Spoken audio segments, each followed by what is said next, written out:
Good morning, dear students. Today we are going to discuss electrostatic potential.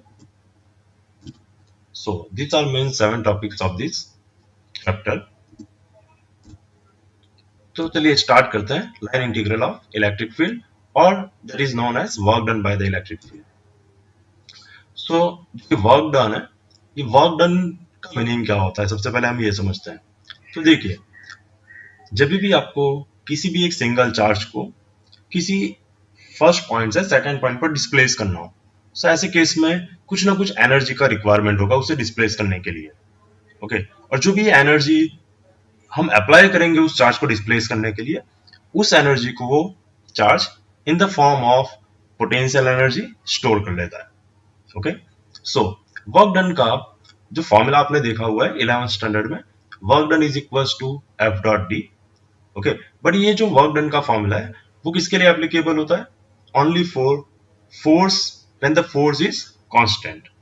But अगर जब force का value variable हो with respect to position of the charge, at that time the equation of the work done will be integration of F dot with D R. जैसे कि हम यहाँ पर देख सकते हैं integration of F dot with D L.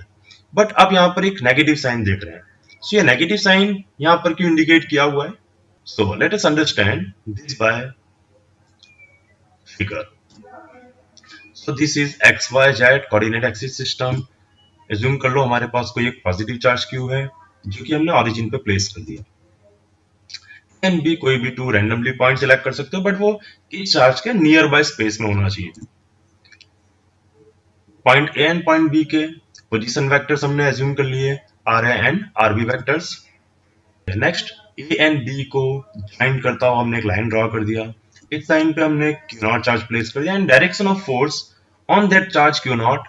आप देख सकते हैं डायरेक्शन ऑफ फोर्स किस साइड है? In the direction of position vector. Okay, तो चलिए अब हम इस इक्वेशन को सिंप्लीफाई करते हैं. तो यहाँ पर जो फोर्स वेक्टर है, तो force on a charge q naught is equal to होना चाहिए value of charge q naught into with electric field at that place. That means equation हो जाएगा एफ का q naught into with E vector. So यहाँ पर आप F के place पे इसको सब्स्टिट्यूट कर सकते हैं. अब देखो, जो ये फोर्स का डायरेक्शन है वो यहाँ पर आउटवर्ड डायरेक्शन है. और जब भी किसी भी चार्ज पार्टिकल या किसी भी रैंडम बॉडी पे, किसी भी मैकेनिकल सिस्टम पे कोई भी अगर फोर्स एक्ट करे तो वो बॉडी वहां से एसिलेटेड मूवमेंट करता है. अब अगर मैं तुम्हें कहूं कि ये चार्ज क्यू नॉट को हमें यूनिफॉर्म मूवमेंट करवाना है, यूनिफॉर्म मोशन करवाना है, दैट मींस एसिलेटेड मोशन नहीं होना चाहिए, तो ऐसे केस में रिक्वायर्ड कंडीशन क्या होना चाहिए? तो जितना फोर्स उस क्यू नॉट चार्ज पे आउटवर्ड डायरेक्शन में प्रेजेंट है, उतना का उतना फोर्स हमें इसे इनवर्ड डायरेक्शन में, that means towards the positive Q charge apply करना पड़ेगा. दैट मींस जो फोर्स का डायरेक्शन है, जितना फोर्स इस बॉडी पे आउटवर्ड एक्ट कर रहे हैं, हमें उतना का उतना मैग्नीट्यूड का फोर्स रिवर्स डायरेक्शन में अप्लाई करना पड़ेगा. तो आप देख सकते हैं यहाँ पर जो अपोजिट डायरेक्शन का फोर्स है वो हो जाएगा negative Q not into with E. Clear? अब हम इस इक्वेशन को सिंप्लीफाई करते हैं. तो जैसा कि आपने इक्वेशन देखा, W A B is equal to integration of D W and is equals to negative integration from a to b f dot with dl, or you can say that dr. Now अब हम क्या करेंगे, जो हमारा previous equation है उसी में हम f के प्लेस पे इक्वेशन सब्स्टिट्यूट करेंगे q not into with e. चलिए, इक्वेशन सब्स्टिट्यूट करने के बाद आपके पास इलेक्ट्रिक फील्ड का इक्वेशन भी अवेलेबल है जो कि आपने लास्ट चैप्टर में देखा हुआ है. तो electric field to a positive Q charge is equal to K Q by are square होता है. तो हम एफ के प्लेस पे हमने इक्वेशन सब्स्टिट्यूट किया है Q into with E, and वहां पर जो ई होगा उसके प्लेस पे आप सब्स्टिट्यूट करोगे के q divided by are square. Okay, तो ये हमारा work done to displace a test charge q naught from point A to B in the presence of some external field. ये इक्वेशन क्लियर हो गया. तो चलिए हम डिस्कस करते हैं first important property of this equation. जैसे कि आप इस इक्वेशन को ऑब्जर्व कर सकते हैं और इसके पहले जो हमने फिगर देखा था आप उसे भी एनालिसिस कर सकते हैं. तो यहाँ पर आप क्लियरली ऑब्जर्व कर सकोगे, इफ मुझे ए से बी पे कोई क्यू नॉट चार्ज को डिस्प्लेस करना है, क्लियर, सो उसके लिए मैं कोई भी रैंडम पाथ सिलेक्ट कर सकता हूँ.